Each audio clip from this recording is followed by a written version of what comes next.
आपण 9व्या श्लोकाला सुरुवात करूयात. अतिशय गंभीर आणि सखोल अर्थ असलेला हा श्लोक आहे. नको रे मना द्रव्यते पुढिलांचे, अतिस्वार्थ बुद्धी नरे पाप साचे. ज्या घरात, ज्या कुटुंबात आपण जन्म घेतो, त्या जन्माबरोबरच आपल्याला काही अधिकार मिळतात, काही नाती मिळतात, काही पुण्यकर्मसुद्धा देखील मिळतं, काही पापकर्मसुद्धा मिळतं. ते सूक्ष्मतेच्या गोष्टी आहेत, त्याच्यात आपण आत्ता नको शिरायला.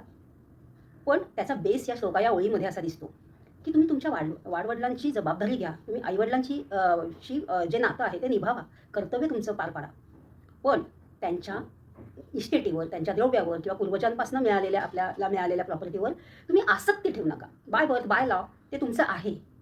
पण आसक्ती वाईट.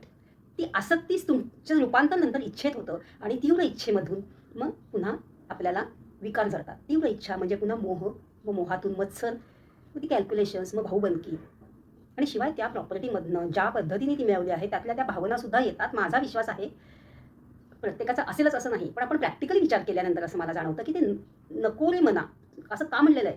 कारण ते पाप आहे असं म्हणतात. पाप म्हणजे आपण असंच करूयात की जे दुसऱ्यांना दुखावतं आणि आपलं नुकसान करतं, म्हणून ते पाप आहे. हे तर अगदीच प्रॅक्टिकल आहे. म्हणून ते आपल्याला नको आहे असं समर्थ म्हणतात. आपल्याला आपला देह, आपली बुद्धी, आपलं मन दिलेलं आहे, ते त्याच्यावर फक्त आपला अधिकार आहे. त्याचा वापर करूयात असं समर्थांची अपेक्षा असावी असं मला वाटतं.